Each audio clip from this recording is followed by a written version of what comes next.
하나님께서 우리에게 주시는 말씀 마태복음 5장 13절 한 절입니다.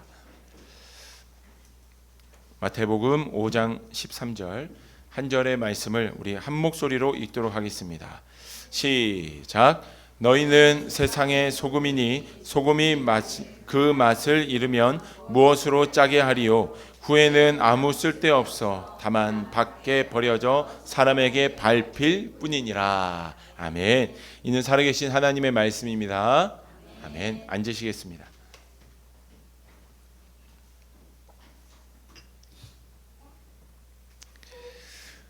오늘은 우리는 소금, 세상의 소금입니다 라는 제목으로 말씀을 나누도록 하겠습니다. 1887년 미국 필라델피아에 히윗이라는 선생님이 있었습니다. 히윗 선생님은 학교 선생님, 학교 교사로서 열정적으로 학생들을 섬기고 또 가르쳤던 선생님입니다. 그런데 이 히윗 선생님의 이 열정의 시작은 하나님, 그분을 향한 믿음이었습니다.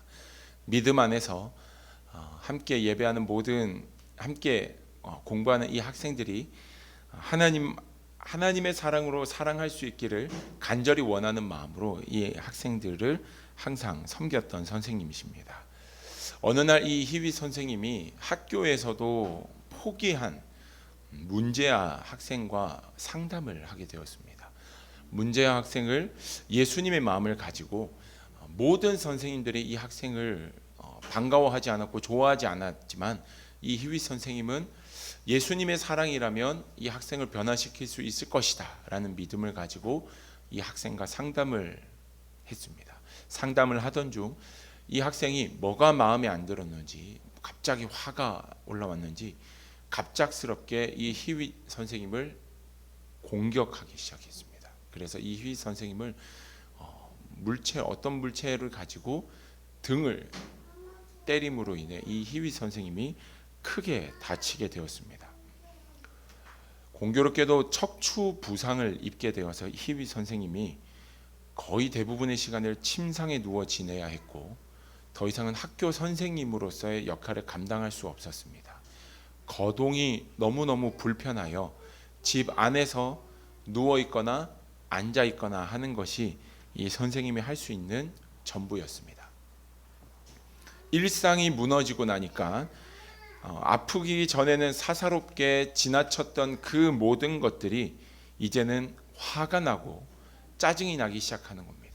새 소리도 반갑게 들렸던 것이 저 새는 왜 저렇게 울어? 나무를 잘라버리게 되고 모든 것들이 불평과 불만으로 가득하게 되고 화밖에 남는 게 없었습니다. 신경이 곤두서 있었습니다. 그러나 어느 날 하루는 이제 몸이 불편해서 집안일을 할 수 없으니까 집안일을 도와주시던 흑인 여성분이 계셨는데 이 흑인 여성분이 집안일을 하면서 흥얼흥얼거리면서 찬양을 하면서 너무 기쁘게 집안일을 하는 겁니다. 근데 그 모습이 꼴보기 싫어요. 나는 아파서 의자에 앉아 있고 침대에 누워 있는 게 전부인데 뭐가 좋아서 저렇게 흑인 주제에 게다가 남의 집에 와서 청소나 하고 있는 주제에 뭐가 좋아서 저렇게 웃고 있는가, 그게 꼴보기가 싫었어요. 그래서 좀 조용히 하라고, 뭐가 그렇게 좋아서 그렇게 흥얼흥얼거리며 집안일을 하고 있냐고. 그런데 그 흑인 가정부의 말이 대답이 이랬습니다. 하나님께서 나의 모든 형편을 아시고 사정을 다 아시고 내 삶이 이렇게 찬양이 되게 해주셨는데 내가 어떻게 기뻐하지 않을 수 있겠습니까? 라는 이야기를 히윗 선생님에게 했답니다. 이 말을 들으니 나보다 나은 것이 하나 없어 보이는, 게다가 흑인, 당시에는 너무나도 심한 이런 인종의 이런 갈등 속에 있었기 때문에 그런 흑인이고 집에서 일을 하고 있고 뚜렷한 자비 없는 이 여인이 하나님 앞에서 그렇게 고백하는 것을 보곤 이 히윗 선생님이 다시 하나님께로 마음을 돌이키게 되었습니다. 그야말로 눈이 떠졌습니다.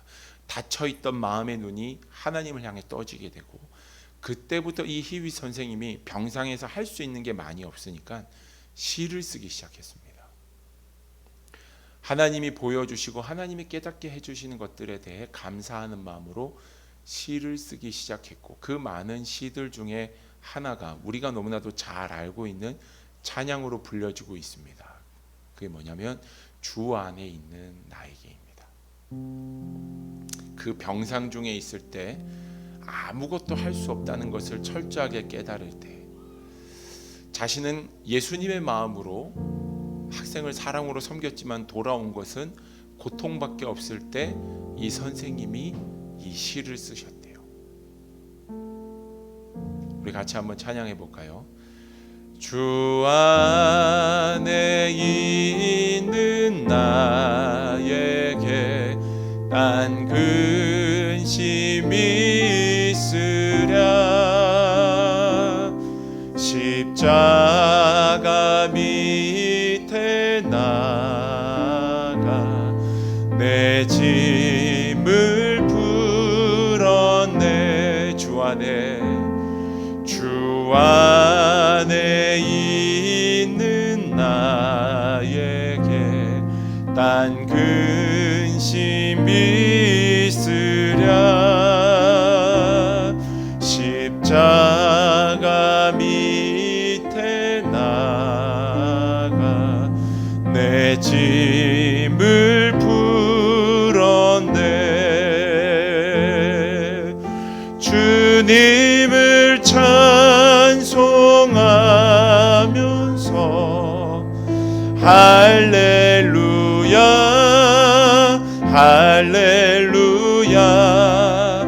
내 앞길 멀고 험해도 나 주님만 따라가리. 2절입니다. 그 두려움이 변하여 내 기도 되었고, 전날의 한숨 변하여 내 노래 되었네. 주님을 찬송하면서 할렐루야 할렐루야. 내 앞길 멀고 험해도 나 주님만 따라가리. 주님을 찬송하면서 할렐루야 할렐루야. 내 앞길 멀고 험해도 나 주님만 따라가리.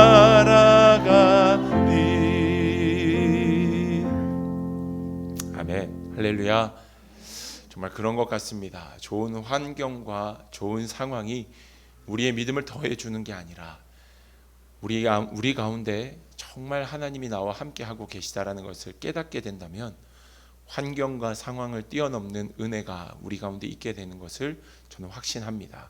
곰곰이 생각해 보면 우리가 말씀 안에서 살아가고 기도하기에 힘쓰는 한 주 동안은 사실 다른 걸 생각할 틈이 없습니다.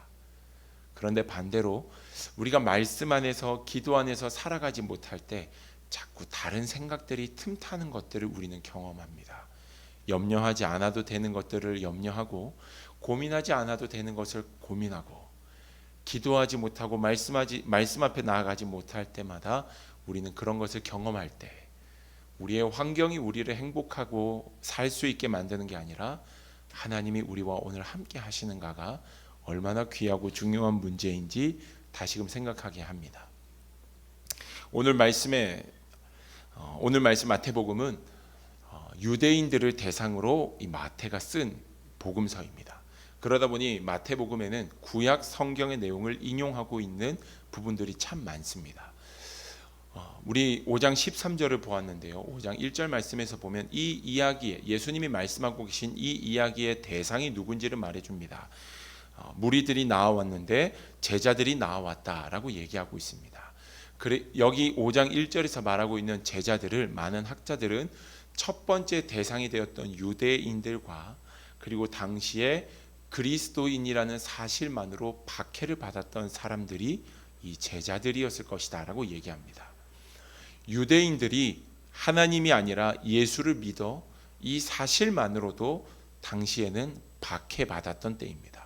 게다가 예수님 주변에는 항상 가난하고 연약하고 병든 자들, 과부들, 세리들, 그리고 몸을 팔며 살 수밖에 없었던 창기들, 그런 자들이 항상 몰려 있었습니다. 아마 여기서 말하는 제자들은 그렇게 박해 가운데서, 정말 세상 가운데서는 소망을 발견할 수 없는 연약한 자들이 나와서 예수님 발 아래에서 말씀을 배우고 있었습니다. 그런 그들에게 예수님이 하시는 첫 번째 이야기가 무엇이냐?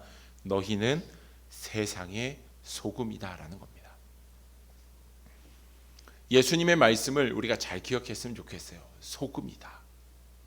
소금이 될 것이다가 아닙니다. 소금이 되어야 한다가 아닙니다. 여러분들은 이미 소금입니다 라고 이야기하고 있는 겁니다. 게다가 모여있는 사람들끼리 소금이다가 아닙니다.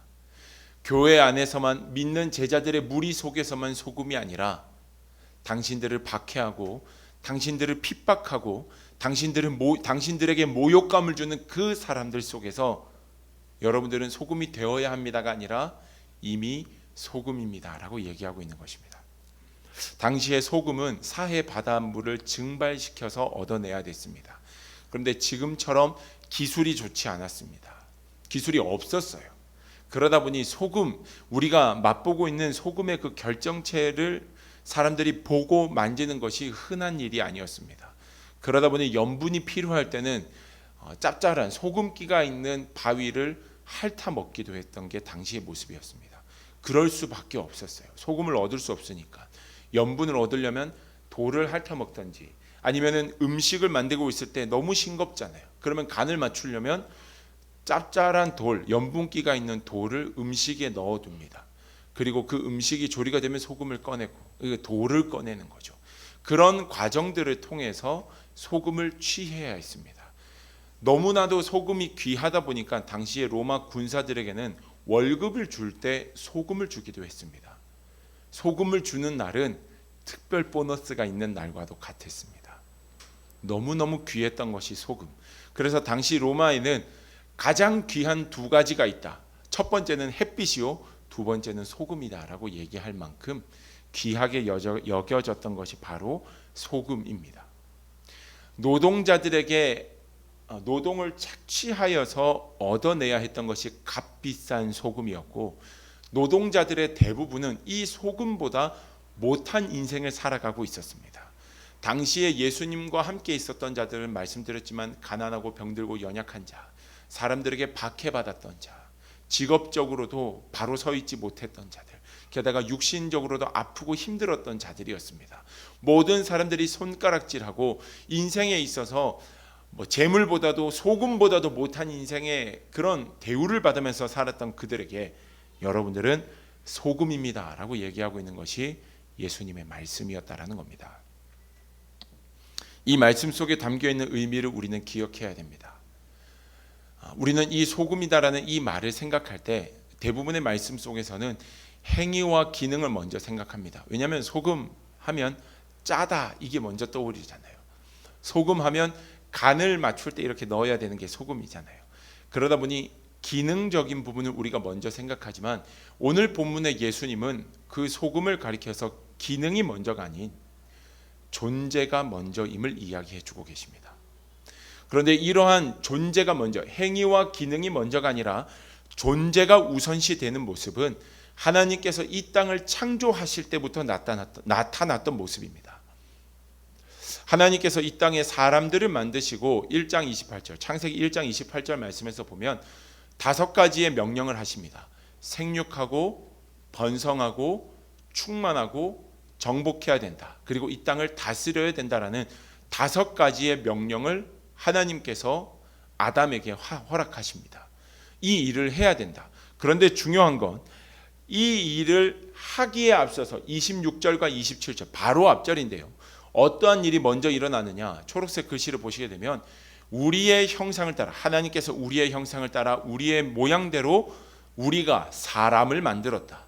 27절에서는 하나님이 자기 형상 곧 하나님의 형상대로 사람을 창조하셨다라고 얘기하고 있습니다. 무엇이냐? 하나님이 명령하신 땅을 생육하고 번성하고 충만하고 정복하고 다스리는 이 5가지의 명령 그 앞에 무엇이 먼저 됐느냐? 하나님의 형상을 따라 창조된 것이 먼저라는 것입니다. 기능이 먼저가 아니라, 하나님의 명령이 먼저가 아니라 하나님의 형상을 따라 존재하였다라는 것, 창조되었다라는 것이 창세기 말씀에도 먼저 나오고 있다라는 것입니다. 우리가 우리의 삶 가운데 우리가 하나님 앞에 나아갈 때 먼저 기억해야 되는 것은 하나님, 내가 어떠한 자가 되고 싶고 무엇을 하겠습니다가 아니라 내가 하나님의 자녀이다라는 사실을 우리는 먼저 기억해야 된다는 겁니다. 기능과 행위가 먼저가 아니라 존재가 먼저라는 겁니다. 이어서 하나님께서 오늘 예수님께서 말씀하신 게 5장 13절 그 뒤에 보면 소금이 그 맛을 잃으면 무엇으로 짜게 하겠느냐라고 말씀하십니다. 소금이 그 맛을 잃으면 무엇으로 짜게 하겠느냐. 여러분, 맛을 잃은 소금을 보신 적이 있으십니까? 우리 요리를 잘 하시는 우리 집사님, 권사님, 맛을 잃은 소금을 본 적 있으십니까? 저는 본 적 없습니다. 본 적 있으실 수도 있어요. 그러면 쉽게 한 번 더 말씀드렸을 때 짠 게 소금입니까? 소금이라는 이름이 붙으면 다 짜집니까? 소금이라고 불리는 건 다 짠 겁니까? 아니면 짜게 짠 걸 가리켜서 소금이라고 합니까? 얘가 소금이라고 불리면 얘가 짭니까? 답니까? 아무 맛이 안 나죠. 소금이라는 이름이 먼저 붙는 게 아니라 짜다라는 게 먼저입니다. 짠 게 소금이에요. 그러면 소금은 짤 수밖에 없는 거예요. 소금이라는 이름을 가지고 있으면. 그런데 소금이 그 맛을 잃었다라고 얘기한다라는 건 있을 수 없는 일입니다. 일어날 수 없는 거예요. 소금은 계속 짜고 계속 소금으로 불릴 수밖에 없다라는 겁니다. 일어날 수 없는 일을 말하고 있는 겁니다. 예수님은. 제가 예전에 병원 신방을 가거나 하면 이제 연세 있으신 분들이, 아프신 분들이 예수님을 믿는 것과 믿지 않는 것의 경계선에 계신 분들이 그런 말씀을 하셨어요. 예전에는 교회에서 봉사도 하고 여러 가지 일들을 많이 했었는데 이제는 나이가 들어서 봉사도 하지 못하고 기도도 못하고 다리가 아프니까 예배도 못 가고 집에만 앉아 있으니까 하나님이 나 싫어할 것 같다고. 내가 하나님이어도 나 같은 건 별로 생각이 안 들 것 같다고. 늙고 병들고 교회 위해서 할 수 있는 것도 없는데 내가 뭐라고 막 이런 얘기를 하신 걸 들은 적이 있어요. 여러분, 틀렸습니까? 틀렸습니까? 틀렸어요. 제가 말씀드리긴 뭐냐면 늙고 병들고 아프고 힘들고 괴로운 삶 속에 있다 하더라도 소금이라는 그 존재는 달라지지 않는다라는 거예요. 하나님의 자녀라는 그 신분은 달라지거나 틀려지지 않는다라는 것. 하나님이 번복하지 않으신다라는 거예요. 하나님이 이 땅의 사람들을 하나님의 형상으로 창조하셨습니다.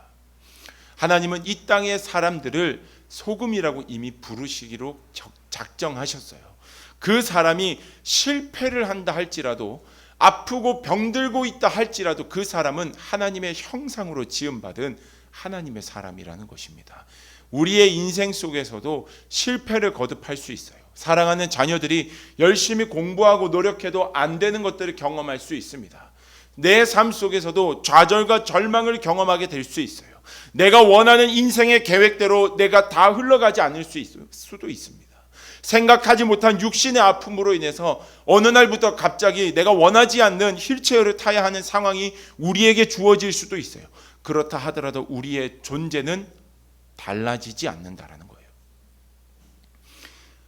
내가 우리 주변에 예수님을 믿지 않는 사람들까지도 그 사람들은 하나님의 형상으로 창조된 소금이나 마찬가지라는 것입니다. 기능과 행위가 먼저가 아니라 존재가 먼저라는 겁니다. 여러분들 자신을 하나님 안에서 축복하는 인생을 사셨으면 좋겠습니다. 여러분들은 여러분 자신을 얼마나 축복하십니까? 여러분 아침에 일어나서 아침에 나가기 위해서 외출 준비하면서 여러분들 얼굴을 보실 때마다 하나님 눈, 코, 입이 여기에 붙어있게 해주셔서 감사합니다라고 고백하셨습니까? 하나님 왜 얘는 여기에 붙어있나요? 조금만 밑으로. 하나님 저는 왜 턱선이 이렇게 없나요? 저는 약간 길어요. 하나님 왜 이렇게 길게 하셨나요? 별소리를 다 했는데 그게 아니라, 그렇다고 하여서 우리 가운데 실패와 좌절이 있다고 해서 우리의 하나님 앞에서 우리의 존재가 깎여 내려가느냐? 절대 그렇지 않다라는 것입니다. 하나님은 여러분들을 사랑하십니다. 믿으십니까? 하나님은 여러분들을 정말 정말 사랑하십니다. 자기 아들을 십자가에 못 박혀 죽게 하실 만큼 여러분들을 사랑하십니다. 그렇게 본다면 아들을 내어주고 여러분들을 취하셨다면 여러분들은 적어도 예수님 짜리는 된다는 것입니다. 100원짜리, 1000원짜리, 예수님 짜리 인생이 여러분들의 인생이라는 거예요. 할렐루야. 여러분들에게 주어지는 환경 때문에 여러분들 자신을 깎아내리지 마십시오. 여러분들이 뭘 못하고 있다고 해서 여러분들의 존재 가치가 달라진다고 생각하지 마십시오. 하나님은 여러분들을 그렇게 창조하지 않으셨습니다. 여러분들은 하나님 앞에 존귀한 자로 하나님이 만드셨다라는 것입니다. 존 버년이 쓴 철로 역정이라는 그 책에 보면 크리스찬, 순례자가 길을 가던 중에 해석자의 집에 들어가는 부분이 있습니다.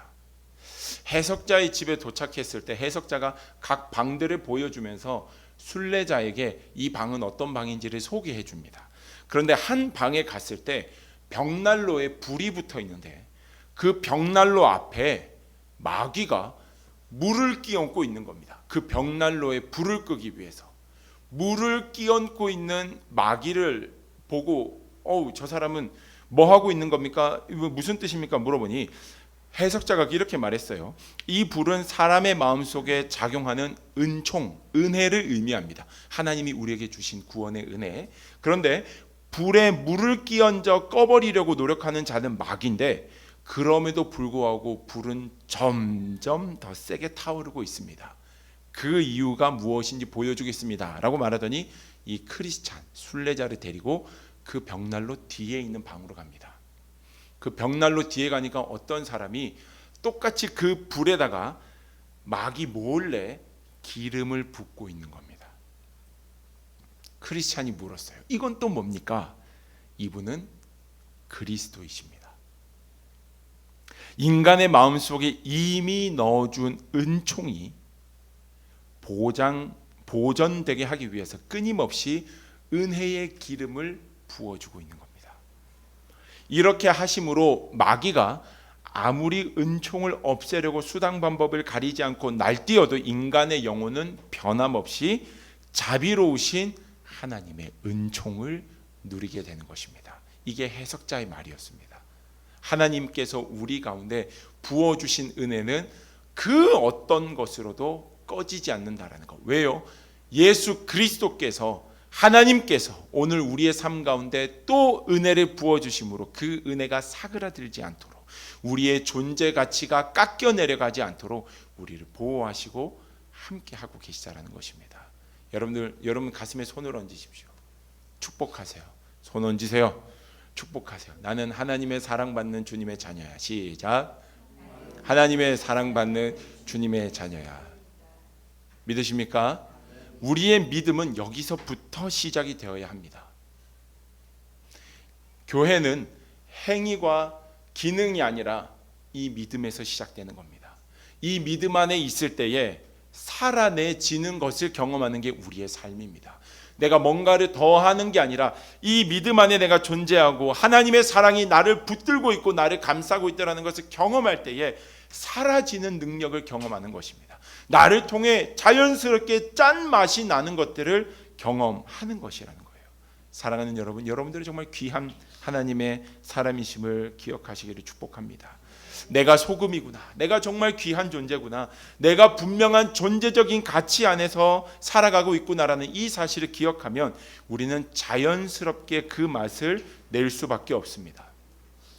소금의 기능은 두 가지이죠. 맛을 내는 것과 부패하지 않도록 보존하는 것이 두 개의 기능입니다. 근데 이 두 개의 기능을 내기 위해서 소금은 어떠해야 되는 줄 아십니까? 자기를 희석시켜야 됩니다.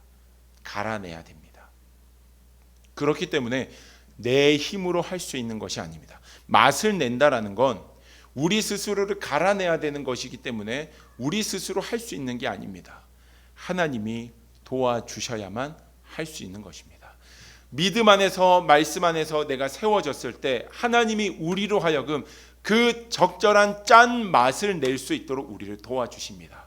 우리의 삶 속에서 부패되어 있는 것들을 더는 부패하지 않도록 오히려 깨끗하고 온전하게 회복시킬 수 있도록 하나님은 우리를 그렇게 사용하시는 하나님이십니다. 우리의 삶의 자리 가운데서 정말 적재적소에 하나님의 도우심의 은혜가 필요한 그 자리에 우리를 통해 하나님의 살아계심을 보여주신다라는 사실입니다. 이번 주에 읽었던 책에 케네스 배 선교사님에 대한 이야기가 기록되어 있는 책이 있었습니다. 케네스 배 선교사님은 한국계 미국인 선교사님이십니다.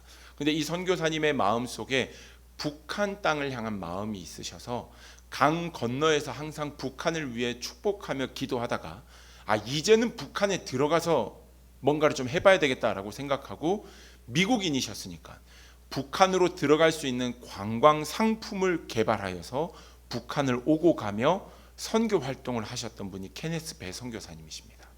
근데 이 케네스 배 선교사님이 횟수로는 18번 정도 북한에 들어가게 되었을 때, 북에 들어갈 때 이제 종교성을 띠면 안 되니까 관광 온 것처럼 보여야 되는데 자기도 모르게 외장하드를 가져가고 그 외장하드 안에는 수많은 기도문들과 기도 편지들이 다 저장되어 있는데 그걸 북에 들키게 된 겁니다.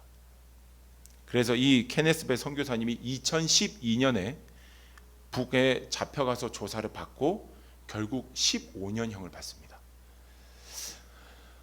일반 사람들 감옥에 안 가보셔서 저도 사실 그렇게 여러분들처럼 뭐 감옥 갔나 보다 생각했는데 북한의 감옥은 지금 우리가 생각하는 감옥보다는 너무나도 열악한 환경이기 때문에 5년이 지나면은 살아남는 사람이 없대요.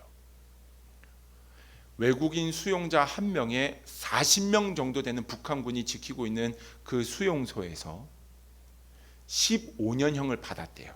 그러면 좋을까요? 빨리 집에 가고 싶을까요? 집에 가고 싶겠죠.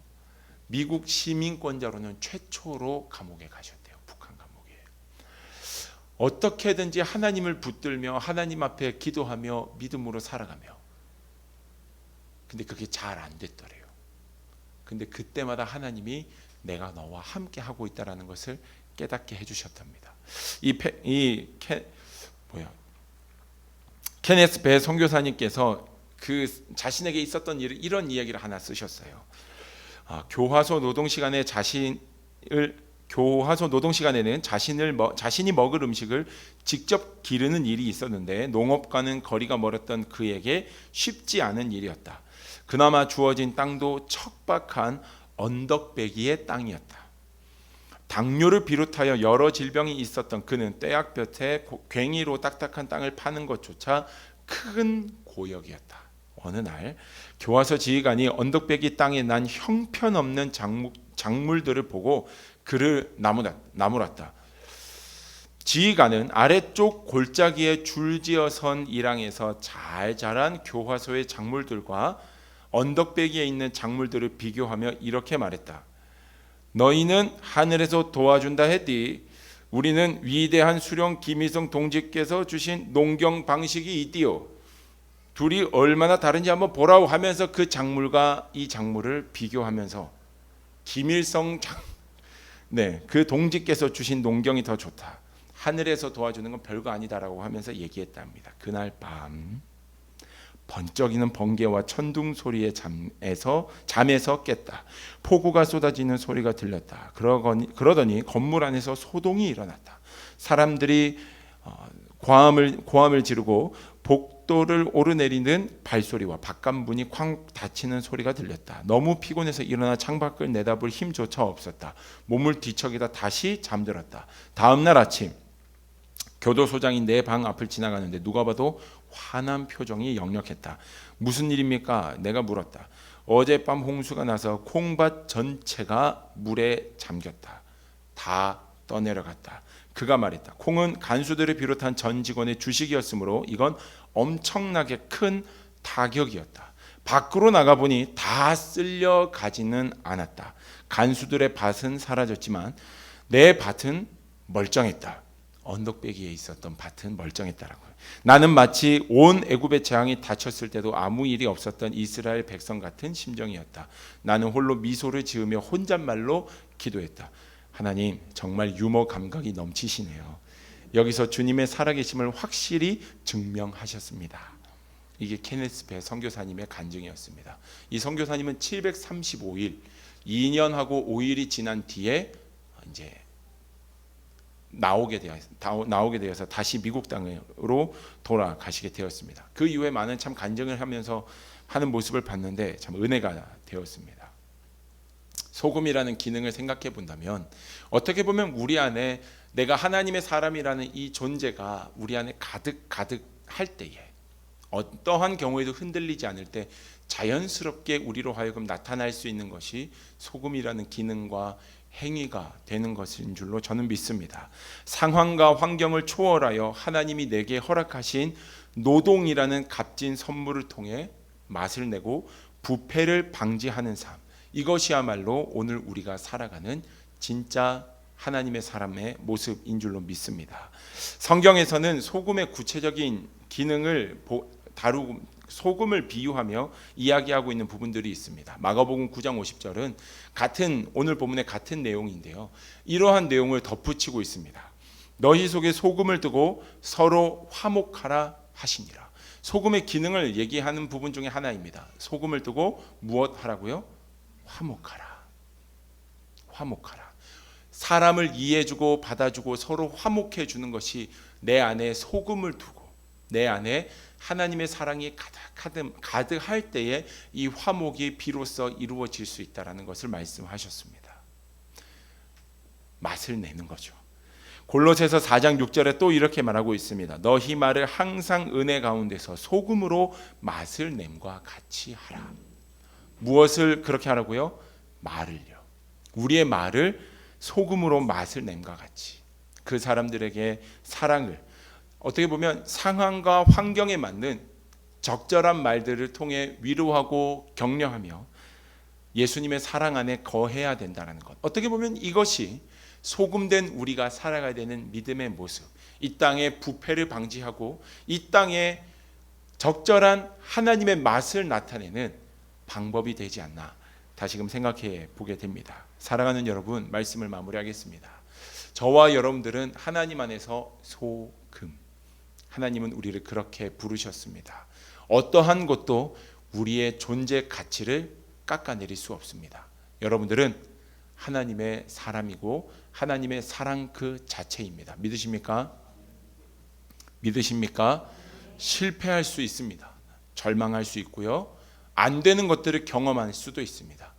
그렇다 할지라도 여러분들의 가치는 결코 떨어지지 않습니다. 여러분들의 소금이라는 그 존재, 하나님의 형상을 닮았다라는 그 존재 가치는 부정받지 않습니다. 여러분들은 영원히 하나님의 형상을 닮은 소금입니다. 우리의 적절한 말과 또 우리의 삶 속에서의 행동을 통해 부패를 방지하고 하나님의 살아계심의 맛을 드러내는 우리의 인생이 될 수 있기를 주님의 이름으로 축복합니다. 우리 같이 한번 오 신실하신 주 하나님 한 번 더 나를 찬양하시고 잠깐 기도했으면 좋겠습니다.